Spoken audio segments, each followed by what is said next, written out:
Ready? All right, we're live. Welcome for our YouTube crowd and our Facebook crowd. We're streaming live and we're still in Daniel. Been good weather the last couple of days. Got to hang out with first graders at the zoo today. Couldn't have asked for better weather though. And Wichita, Sedgwick County. I can't hardly say the. Yeah, it was very good, very good. A couple of new things there since I've been there last, so it was pretty cool. This end of the year school stuff, they pack those field trips in there pretty good. So anyway, hope everybody has their sheet. If you didn't get one, they're on the back chair there. Did anybody miss it and need one? It's a front and back, session 8. Okay, diving into Daniel. We're into the part of Daniel that's not familiar territory to most people. Everybody is familiar with the Daniel lion's den, the Shadrach, Meshach, Abednego fiery furnace stories. We're into the apocalyptic literature of this book now. So this study tonight, you may feel like really doesn't get us anywhere, but we're going to have a whole lot of fun getting there, okay? Because this is probably, of all the books of the Bible, the most tossed up in the air as far as interpretation goes, even more so than Revelation, to be honest. The Daniel's apocalyptic portion from chapter 7 to the end, there's a lot of unsurety about which kingdom, what king, which symbol. We have some interpretation given to Daniel, but as we started last week, I'll just remind us that in the first year of Belshazzar as king, and Belshazzar is a Babylonian king, Daniel had a vision where he saw 4 different beasts come up out of the sea. Remember the one with head with a lion, one like a leopard, and one like a bear. I forget the 4th one, but one of them wasn't compared to an animal, that's what it was. And that these are interpreted as kingdoms that will succeed one another. And it coincides with Nebuchadnezzar's dream of Daniel chapter 2, where he has the vision of the image that has the head of gold, the breastplate of, bronze? Is that right? Let's see, gold? Or is it silver? Let's see, gold. You end up at the bottom with feet of legs of iron and clay. What was in between? Bronze and silver, is that right? Gold, silver, bronze, iron, and clay at the bottom. And that represented kingdoms. These 4 beasts represent kingdoms. And I think most people would agree they correlate. They're just different visions about the 4 same kingdoms succeeding one right after the other. And if you haven't learned this yet, you need to learn this, at least to make sense of it. That these kingdoms are Babylon, the one that Daniel is presently in, and then Medes, Persians, or Medo-Persian kingdom. That's it's two peoples that co-reign and have the world power, and that's also a kingdom that Daniel will live during the course of. And then it's Greece. Everybody say Greece. Not the movie, okay? This is Alexander the Great, conquering, conquest, all that stuff. And then it's the Roman Empire, Rome. So you have Babylon, Medo-Persian, Greece, Rome. Babylon, Medo-Persian, Greece, Rome. Say it with me. Babylon, Medo-Persian, Greece, and Rome. And on these beast heads are, and one of them has like more than one head, right? But they're horns, and horns are prominent. And these are figures of each kingdom, authority figures, typically kings. The horn is a sign or a symbol of authority, a dictatorship, a monarchy, or at least a very influential conqueror, okay? As is in the case of Alexander the Great. Well, in today's chapter, the next chapter, chapter 8, we again will encounter a couple of beasts and horns. And Daniel will talk about this, and this is in year 3 of Belshazzar's reign. So it's been a couple of years since he's had the first vision, and now this one, and he relates it to the first vision or he doesn't really relate it, but he says, I had another vision since I had the last one, referring to the one that you and I talked about last week in chapter 7. So go ahead and get your Bibles ready for Daniel chapter 8. This is session 8 of our study of Daniel, diving deep into Daniel. And so chapter 8, I've called this session Strange Visions Part 2. And so it's just a continuation of these strange visions. And the reason I'm saying strange is because there's some bizarre details about this. This is not like you wouldn't go to the zoo and see this animal with multiple heads, or with the various horns thing going on, or with the wings and wings full of eyeballs and all that stuff that we saw from last chapter. So this strange visions. How many of you dream? And how many of you would say your dreams sometimes are kind of strange? You know, they're kind of weird. You ever wake up and you think, yeah, that seemed real to me? And how many of you repeat dreams? I do. I don't know why, but probably things I have affinity towards, places I've been, or where I was raised or grew up, or I've lived here long enough now. I dream about being here.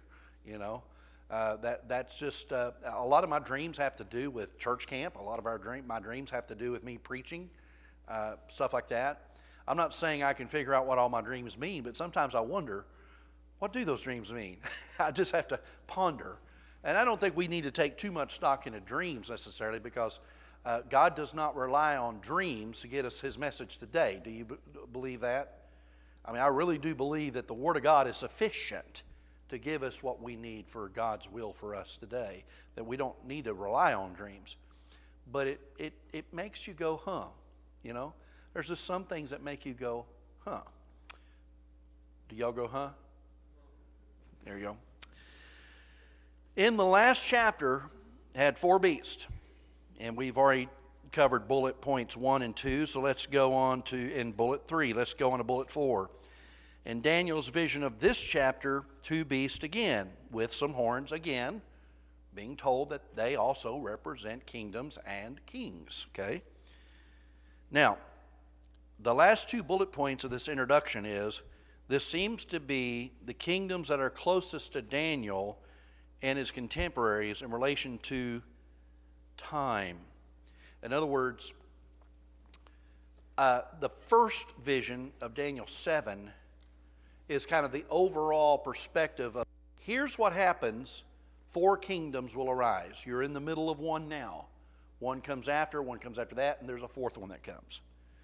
But this chapter seems to home in on the 2 middle kingdoms. And we're told that specifically. I mean, we're not making guesswork at this. Or you don't have to ask, well, how do you know? Because the interpreter tells us that this is what these 2 animals represent, Medes and Persians. And so these 2 animals are in closest relationship to Daniel's time frame that he is going to experience one of, and be very close in relation to the other, or it's going to be the next one that follows him and what will relate to his people. Okay? And then one other interesting thing I'll just say by introduction is Gabriel is in this. The archangel, Gabriel, is a part of this one. And that's pretty cool. Let's make our observations, and we'll do some of the reading of the text. Daniel has another vision. It's in the 3rd year of Belshazzar. In this vision, he is standing at the citadel of Susa beside the Ulai Canal. He sees a ram with 2 horns standing by the canal. He just looks up and boom, there it is. Now, there are 2 horns. They're long, but one is longer than the other, but it grew up after the other. Now, I want to pause here and say, we're given some very simple facts. We're not given the how-to. How does Daniel, for example, look at a ram with 2 horns, knowing that one of the horns is longer than the other? Obviously, you could tell that. But how does he know it grew up after the other one grew up? Unless he had observed it for a while. Think about that. these horns could have been popping up as he saw it. So the one horn comes up, it's long, another one comes up, it's getting longer and longer, but it's the one that came after. Somehow he knows this though, right? Because that's what he says. Everybody with me so far? We're about to bullet point 5 now. It engages other animals. Engaging meaning going to war, battling, okay? To the north, to the west, and to the south. Not mentioned, but what can we imply? It's coming from the east. If it's going north, if it's going south, if it's going west, it's coming from the east. Okay? Keep that in mind. Now Daniel has been situated in Babylon, modern day Iraq. Okay? There's something to the east of Babylon. Keep that in mind. Now look at verse 4. I watched the ram as it charged toward the west and the north and the south. No animal could stand against it, and none could rescue from its power. It did as it pleased and became great. What does that tell you about the nature of the ram? How would you describe this? Yes. It's victorious, isn't it? Undefeated. It's the champion of the world. No other animal has been able to stand against this one. It has been unaffected by anybody, any other animal attempting to take it down. Then Daniel sees a goat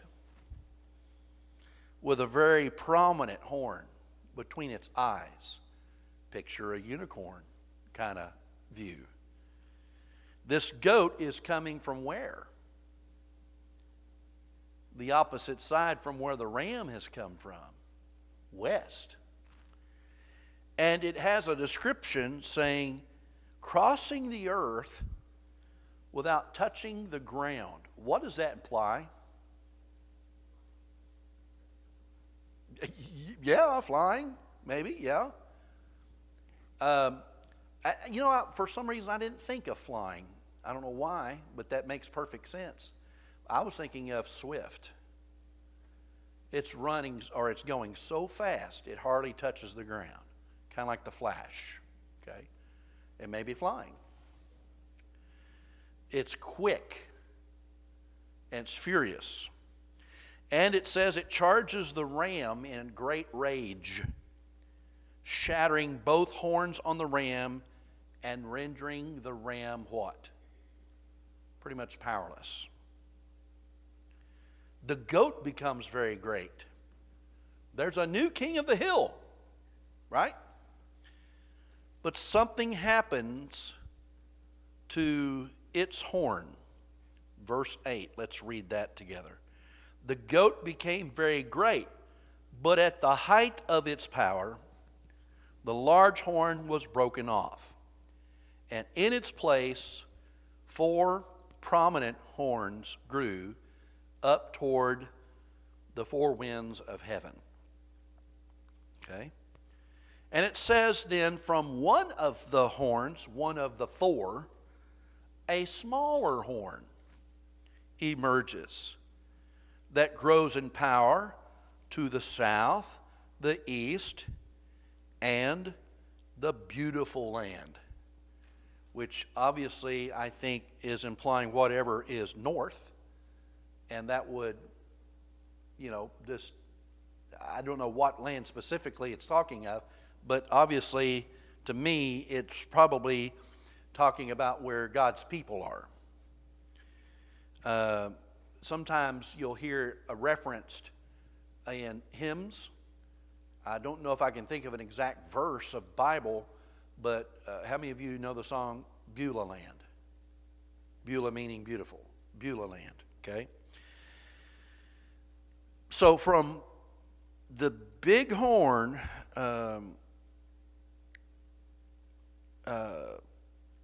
from one of the horns, okay, the big horn breaks, and then there's 4 horns that come up, and then from one of those, a little horn comes up, mighty, okay? It's enormous. It becomes enormous. And it begins to control anything in its way. Look at verses 10 through 12. It grew until it reached the host of the heavens, and it threw some of the starry host down to the earth and trampled on them. It set itself up to be as great as the commander of the army of the Lord. It took away the daily sacrifice from the Lord, and his sanctuary was thrown down. Because of rebellion, the Lord's people and the daily sacrifice were given over to it. It prospered in everything it did, and truth was thrown to the ground. I think, first of all, let's tackle the back side of this first. Good or evil? Evil. It seems evil because it's subduing God's people in God's truth. That's pretty easy to conclude, right? All right. I also think that the ram is evil in characterization. It's conquering, and it's, I'm king of the hill. It's setting itself up to be something. But it's like the Bible says, pride goes before a fall. God can humble, he can abase, and he does that to both of these kingdoms. Okay, Daniel hears 2 holy ones having a discussion. Let's read this, verses 13 and 14. Then I heard a holy one speaking, and another holy one said to him, how long will it take for the vision to be fulfilled? The vision concerning the daily sacrifice, the rebellion that causes desolation, and the surrender of the sanctuary and the trampling underfoot of the Lord's people. And he said to me, it will take 2,300 evenings and mornings. Then the sanctuary will be reconsecrated. Okay, 2,300 evenings. If you were to do the math on that, if you were to, if these are days, it comes out to be about 6 years and 3 months. I think something like that. However, there's some dispute. Is he talking about 23 altogether? Like there'll be mornings and evenings, and when you total the mornings and evenings collectively, that's 2,300, meaning that there's actually half of that as days. Does that make sense? Half of 2,300 would be what? 1,100 something, right? 500? 11,500, okay. So it could be that, or it could be the other. So 6 years and 3 months, or 3 months and 6 weeks? About half of that, right? Are y'all hot? I see a lot of y'all waving. Are y'all hot? Nobody else is hot? You were fanning yourself, and I'm kind of clammy myself. I was thinking I'd turn the air on, but if you're okay, I'm okay. Y'all okay? All right. So there's a period of time there that is happening, if you take it literally, that this discussion between the 2 holy ones, how long is this going to go until it gets fulfilled? So does that mean, well, it's that long until we get to that point, or when we get to that point, that's how long it will be? Those are also up for grabs. And no one really has some good conclusive evidence to that. But there's some time frame. And then Daniel hears Gabriel begin to explain this about the vision. And he starts this in, where's Gabriel mentioned here? In verse 16. So if you look at verse 16, and I heard a man's voice from the Ulai canal calling, Gabriel, tell this man the meaning of the vision. And as he came near the place where I was standing, I was terrified and fell prostrate. Son of man, he said to me, understand that the vision concerns the time of what? The end. Okay? Gabriel touches Daniel, raises him up to his feet, and begins to tell Daniel what the vision meant. He explains that the 2-horned ram represents the kings of Medes and Persia. No debate. That's what it means. He said the ram is Greece. He said the ram is Greece. Not the ram, the goat. I've typed that wrong, haven't I? Yeah, sorry. That should say the goat. The goat is Greece. Sorry about that. 21, verse 21 says the shaggy goat is the king of Greece. And the large horn between its eyes is the first king. We're told specifically it's Greece.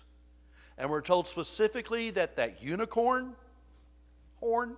I often wondered, why do they call it unicorn? It's not corn, it's a horn. Why isn't it unihorn? I never knew that. But anyway, it's a unihorn, one horn. The first king, he says. This is Greece, and it's its first king.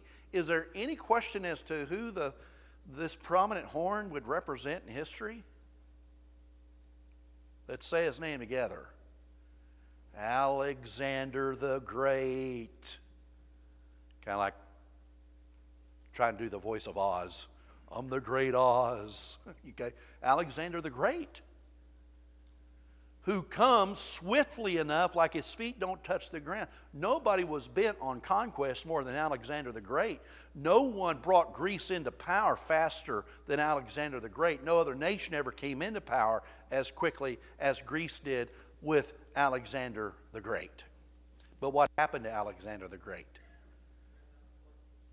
Ran out of, well, yeah, the horn breaks, and then there's 4 kings that come up.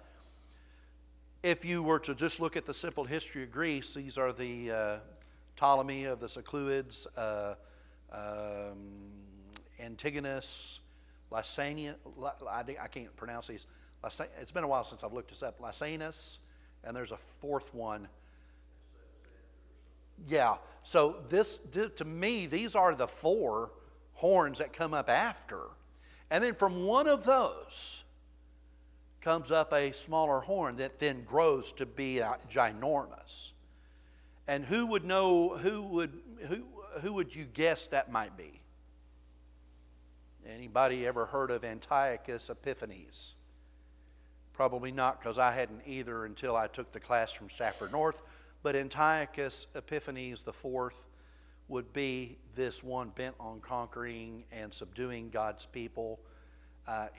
He's kind of considered from a secular viewpoint as a successful king and conqueror, but from a God's people perspective, he was one of our worst enemies. If time permits, I might have Landon pull up on a screen, if we're able to do so, a YouTube video I had watched a little bit of earlier tonight. Why don't you go ahead and do a search for YouTube, warm up the projector. If we have time, we might show a little bit of it. I'll have to come up in the booth and show you which one I was looking at. It was one of the shorter ones, not the 30-minute ones. Maybe, or maybe not. I don't know if I was, which account I was going from. Okay, where am I at on the bullets? Okay, so the ram is Greece, and the prominent horn being the first king. I'm to the 4th to the last bullet point now under observations. The 4 horns are the kings that replace the first king. That's what Gabriel says. Each from a different kingdom. The Ptolemies, the Seleucids, and so forth and so on. In the latter part of their reign will rise up a fierce-looking, let's read this description, verses 23 through 25. In the latter part of their reign, when rebels have become completely wicked, a fierce-looking king, this is that little horn, a master of intrigue will arise. He will become very strong, but not by his own power. He will cause astounding devastation and will succeed in whatever he does. He will destroy those who are mighty, the holy people. He will cause deceit to prosper, and he will consider himself superior. When they feel secure, he will destroy many and take his stand against the prince of princes. Yet he will be destroyed, but not by human power. Obviously, again, good or evil. It's pretty easy, isn't it? It's obvious, evil. And so this is the one that is back up here being described as the one who reaches, to the starry host and becomes this ginormous influence negatively towards God's people. Okay, the last 2 bullet points. Daniel is told to seal this vision up. Why? Because it has to do with the distant future. Okay? And then finally, Daniel says he was worn out. Let's read the very last verse, 27. I, Daniel, was worn out. I lay exhausted for several days. Then I got up and went about the king's business. I was appalled by the vision. Now look at these last 5 words. It was beyond, or 4 words, it was beyond understanding.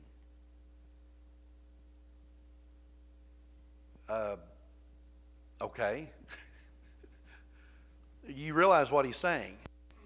He's been told what it means, and he still doesn't understand it.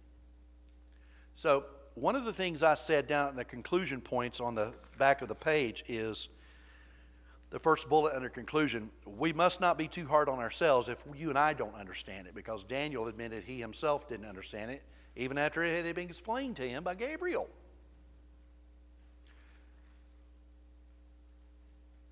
But we've got a little advantage on Daniel. History is on our side. And Daniel has no clue. Where's Greece? Well, you say it's Greece. Never heard of the place. I don't know how long or the origin of Greece, and if it was known or not.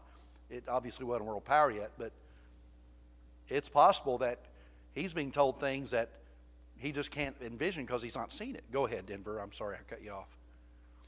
So he's familiar with Medes and Persians because he probably sees that on the horizon. He's at the end of the Babylonian kings, Belshazzar's 3rd year reign. And a little bit later on, what we read about, Daniel 5, the handwriting on the wall, he's there the night the Belshazzar is laid out by the Medes. And we've already seen the Daniel and the lion's den story, chapter 6. Obviously, Daniel is not ordered in a chronological way, is it? Because chapter 7 and chapter 8 reverts back to the Belshazzar years. But he's thrown in the lion's den under Mede King Darius, or Darius. I like Darius because I actually know a guy named Darius, and that's how he pronounces it. And then there's another king that we know that comes later in Daniel named Cyrus, and he's a Persian king. And at this point, Daniel may not know when Gabriel's telling him this, that would be the name of the Persian king, but he's told that name later on. Any questions? He says, I was appalled because it's still beyond my grasp. I can't reach around this and get a hold of this. So, and even though we have history on our side, knowing this is exactly the way that everything succeeded, we know the path of these succeeding nations, and it goes down just the way Daniel prophesied about. We perhaps know a little bit more about it than Daniel could conceive. That's interesting, isn't it? So, now, what did you notice as a similarity? I'm not getting into my discussion questions yet because they're kind of really, they're very... They're not going to be very good discussion questions, but it's questions I think we have to kind of learn from. But what I want to ask you is, what similarities do you see between chapter 7 of Daniel and chapter 8 of Daniel? There's a significant similarity. Both have beasts, we know that. Both have horns. And both have a what? Both of these narratives have a little horn. Question: are the little horns the same or are they different? Knowing that from chapter 8 specifically named this 3rd kingdom, I say 3rd kingdom because I'm counting Babylon as number 1, the present kingdom Daniel's in. The ram representing the 2nd one and the goat representing the 3rd one. So I'm saying the 3rd kingdom is from whence this little horn comes up. But in Daniel 7, the little horn comes up in the 4th kingdom, Rome. It's my opinion. Take it for what it's worth. It's an opinion. 2 different little horns. And a lot of people might say, well, why would you write this story this way? It's like, why wouldn't you just spill it all out in its chronological order? And it is a way of writing sometimes. For example, in the beginning when God creates man, you read about it in Genesis 1 verse 26, let us make man in our image, right? And he made man in his image, their image. Man, male and female, he created them. But then when you go to the next chapter, you get into more detail of how he creates man by taking the dust of the ground, breathing through his nostrils the breath of life, and then how woman is created is he causes Adam, the first man, to go into a deep sleep and takes a rib and he forms woman, fashions woman after this rib. It's not two creations of two human being sets. It's the same human beings, but it's like the macro view first, and then it goes to the micro view. And I think that's what's happening here. Chapter 7 is a macro view, just like Daniel 2 was, of the four kingdoms that are going to be coming back to back. Daniel, you'll experience two of these. And then that chapter 8 then is a micro view on kingdoms 2 and 3 of what's happening immediate, because he knows people and he himself is going to experience this, one of these transition times of the first kingdom going to a second kingdom, the night that Belshazzar dies. I don't think he's around when it goes into the third kingdom transition. He's long gone. But he predicts about it with such accuracy that it's almost like people think this is why Daniel is put up as being a skeptic's critique playground, because nobody could know all those details just like that, right down to somebody's specific name and all this timing. But God knows how to give you a revelation, doesn't he? And what God says is going to happen is going to take place. But the little horn is a similar thing mentioned, but they're different little horns. Now, if you recall from this discussion last week, we didn't have much time to get into this, but on that fourth beast there were 10 horns. And we already discussed this. The horns represented what? Kings or rulers or authorities. And in the case of Rome, these are Caesars. There are several Caesars. Can y'all name any? Julius, let's get him out of the way, right? Nero, everybody remembers Nero. There's Augustus, during the time that just prior to when the census is being taken and the narrative of the birth of Jesus. Domitian. Do you know what number Caesar Domitian was? 11. 11. Remember, there's 10 horns. But one comes after that uproots the previous 3, and it's the little horn. And it became boastful and proud and had a mouth that bragged. And that would fit the description of Domitian. And also, when you look at Revelation, you're going to find out that Nero's being depicted. He's the 5th emperor, by the way. Nero, somebody mentioned him. He's number 5.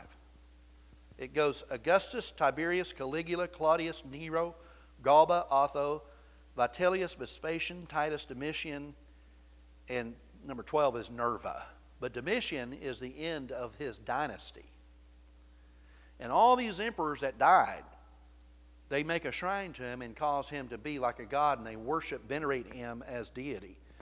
You could see shrines, emperor cults were everywhere. Shrines everywhere to their different Caesars.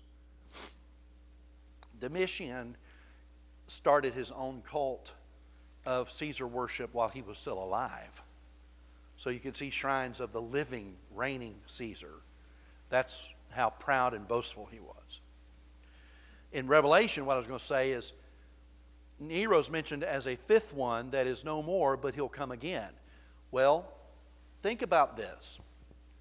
Remember John the Baptist? When he comes, he is compared to what prophet? Elijah. That Elijah in the book of Malachi is talked about as having come again, or will come again. Someone in the power and the might, or in the spirit of Elijah. John the Baptist is the fulfillment of that. John the Baptist is Elijah come. Now, I'm not saying Elijah reincarnated, but one like Elijah. I believe Domitian is the one that comes like Nero. Nero's been here, and Nero's bloodthirsty, Nero is probably the one, I'm fairly convinced, that's guilty or he's responsible for the death of Peter and Paul and many of the other apostles and Christians. Okay, Nero is bloodthirsty. Remember the fire he blames on the Jews and do what? Yes, and blamed it on the Christians. Yes, and then Domitian comes along, and when you hear of his description, it's like magnified. Nero all over again. So that kind of tells you how these kings are being depicted all towards Daniel, and how when we look back at it, how it just fits. Let's look at, let me stop here and just say, any thoughts or questions that y'all have? I know this is information that some of what you have to do with apocalyptic literature, and again, this is only the books of Daniel, Zechariah, Ezekiel, and Revelation. You can't get a complete picture without history being involved. So secular referencing has to occur to know exactly. And I will say this, I don't think that you have to know exactly. Would everybody be comfortable with this? These stories of other kingdoms contrasted to God's eternal kingdom always turns out the same. That God's eternal kingdom reigns supreme and the others do not. That's the main thing we have to agree on, and we can be satisfied with that. But because we have these books in our Bibles, we can contextualize, we can conjecture, we can say, hey, that looks like a match. And it helps it fit. It's supporting evidence is what I'm saying. It's supporting evidence to the validity of these prophecies. And I think it helps the Christian story, not hinders. I had somebody just recently, it may have been somebody in this room. Let me go around this room and look at faces right quick.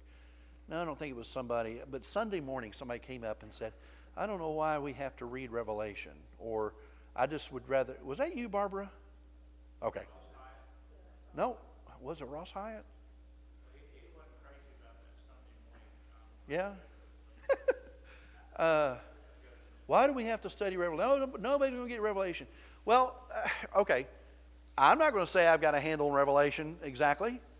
But you know what? Revelation is the only book in the Bible that specifically says you'll be blessed for reading it. Now, I believe you'll be blessed for reading Genesis. But Revelation says, blessed are those who hears these words of prophecy. And it says it 3 times, toward the beginning, toward the middle, and toward the end. You better read the book that says you'll be blessed if you read it. So read it and then come out and say, I still don't know what it means. That's fine. You're going to be blessed. Okay? That's all I got to say about that. Don't avoid Revelation. I have been at churches where maybe some churches that we grew up with, I don't know, did we ever got like, read the Bible all the way through, or let's in class, let's study the Bible, and we'll do every book of the Bible, and we'll get to Jude, and what do? Go back to Genesis. We don't touch Revelation for some reason. I don't know why that is.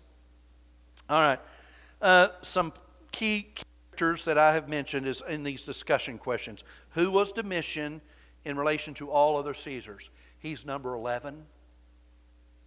And then you count 10 horns, and then after them comes a little horn that uproots the 3. You can read Domitian's story, and Stafford North has some material on this.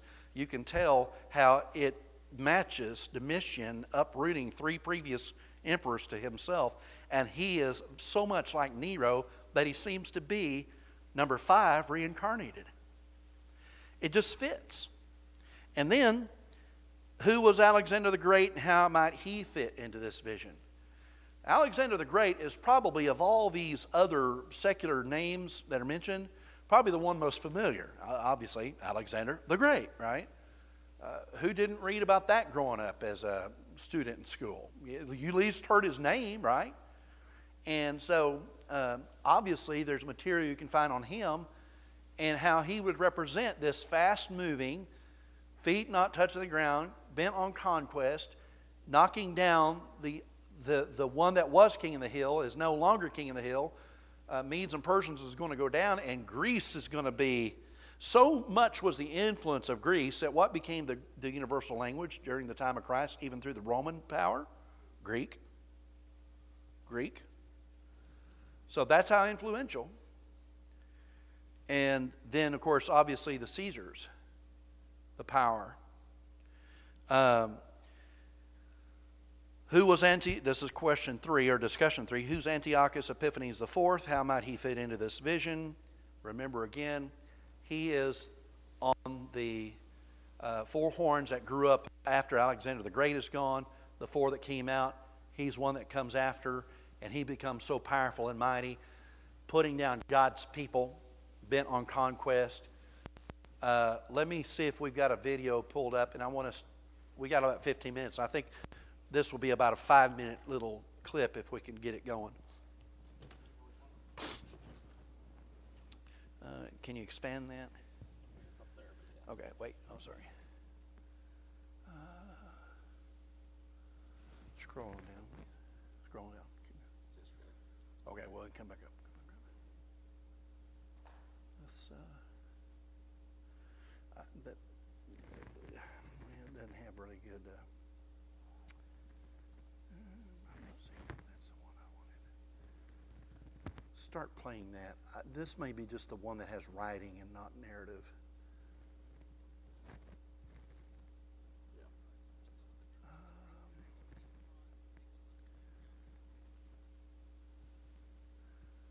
Let's scroll on. Well, let's do another search. Instead of history here, let's do another search for that name. Just type that name in.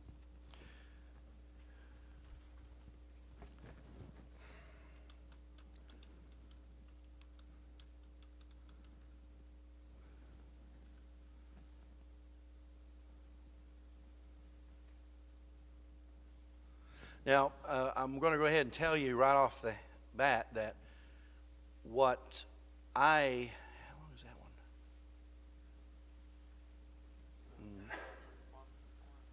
What? Yeah. Let's see. I'm not seeing the one that I thought I'd watched.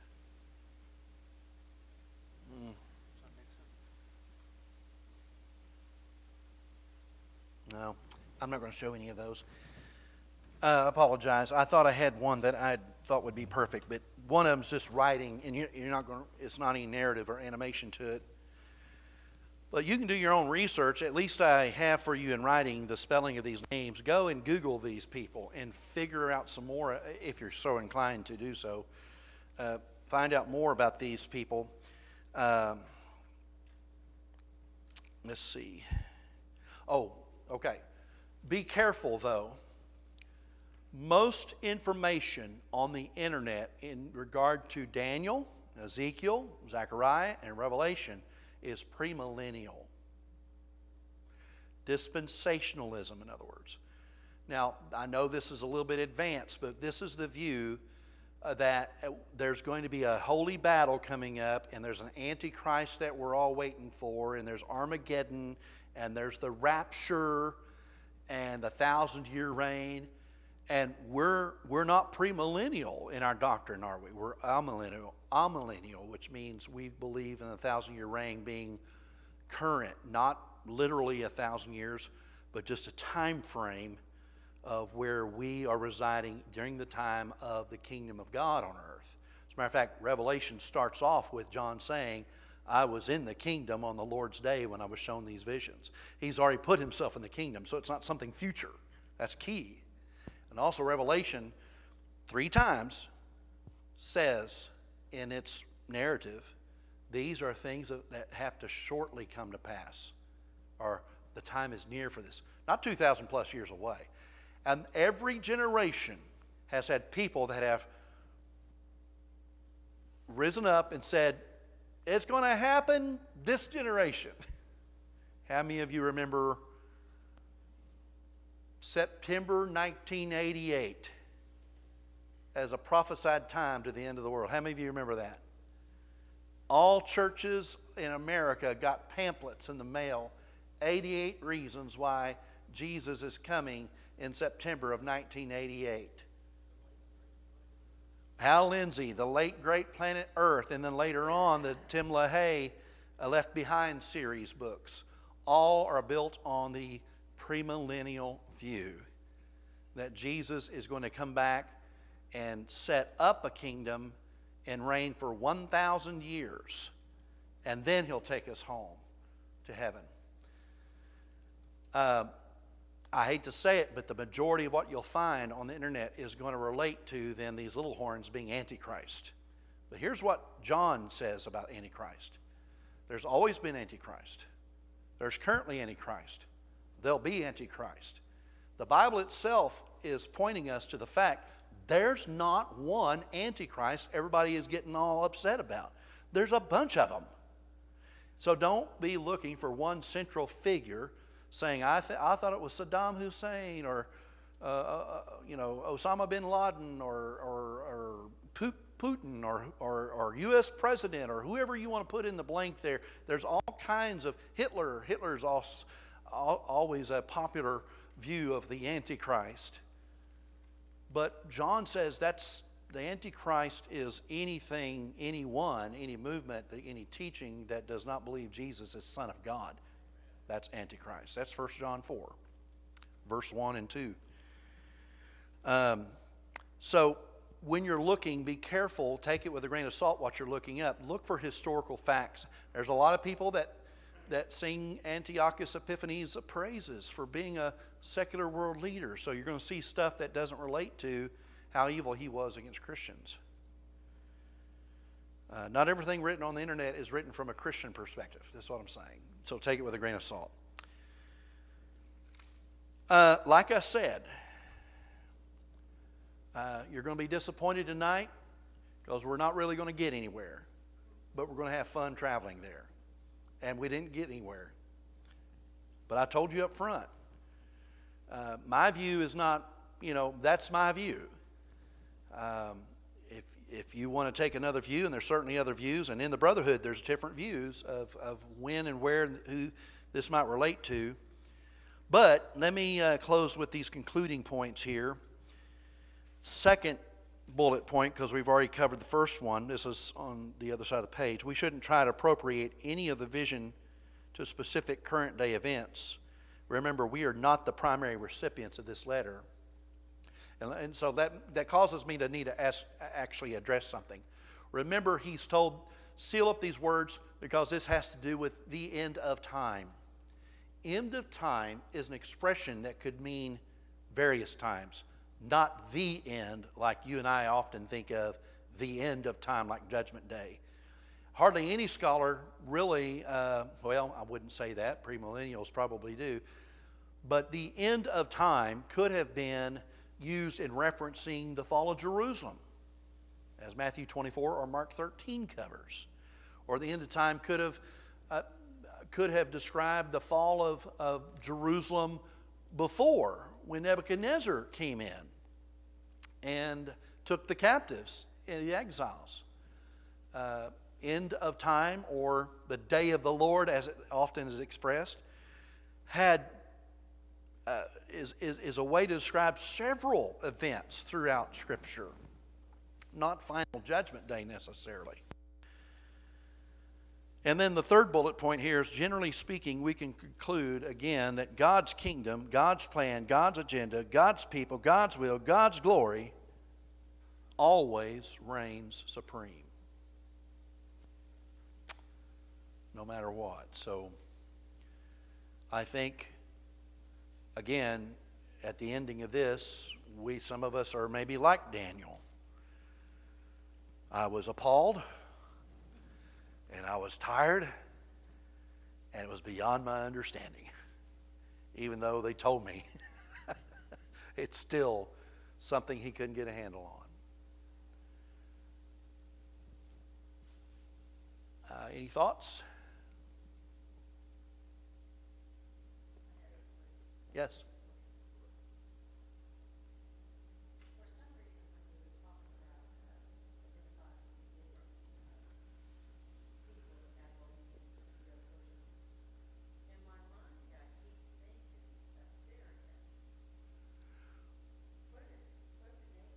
Okay.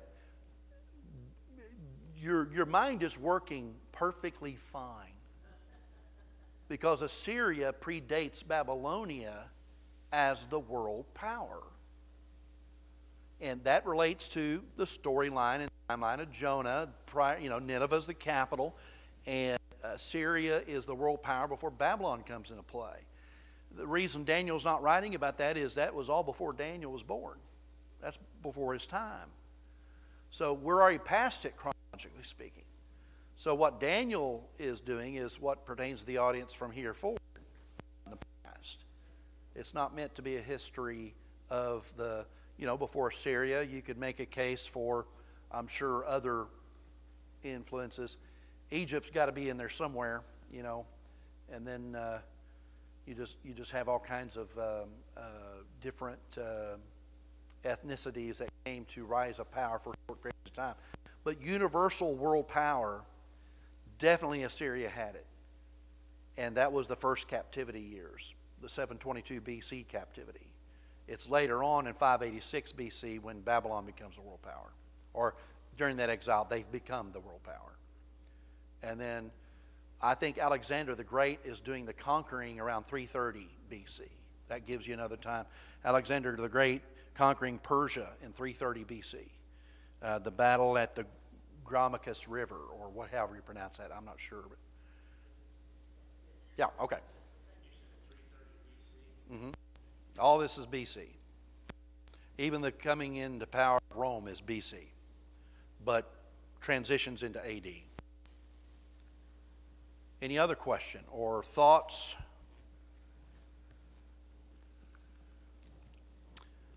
Again, this part of Daniel, I just have to remind us, not written to us. We're not the primary recipient. It's okay. It's here for our learning and to see what God's people were told as they went through this. But I don't believe any of Daniel 7, I don't believe any of Daniel 8 relates to any events according to the end of time in our time. I do believe that Revelation has much to say. I do believe that Matthew 24 and Mark 13, when you're talking about what I mentioned a while ago, is primarily the fall of Jerusalem in 70 AD. That even there, if you go far enough, then he talks about second coming of Christ. And there's much to be said about the second coming of Christ. That is the end of time, the end, not just one of the ends, but the end. I do think the Bible covers that, but I don't believe Daniel's covering that. I really don't.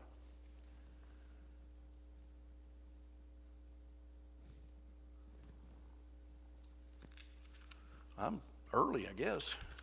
I don't have anything else to come up with unless you have any questions. Yeah. Maybe if I can find a good little video clip, and perhaps one of the ones you need to see is one of the ones that's longer, the 20, 30-minute ones. I might include that on our Facebook group page if you're curious about it. I might find one about Domitian. I might find one about Antiochus or Antiochus. There might be some others. Probably be good for you to read a little bit on Nero. Caligula was no saint either. None of them were saints, really. I think maybe it would be important to maybe mention, since we've put it out there, the Caesar during the time of the fall of Rome would have been Vespasian. That happened in 70. But there was much to be said of Titus. I think the Arch of Titus is still standing today. You can go to Rome and see the Arch of Titus. Okay. Well, we're going to go ahead and sign off on our live stream. Thanks for joining us. We'll be in Daniel 9 next week. We may have to combine a couple of chapters. We may do, let me look at this right quick because I had missed that 1 week. We may do chapters 9 and 10. I think we will. Chapters 9 and 10. So do those two, and we'll see you next week.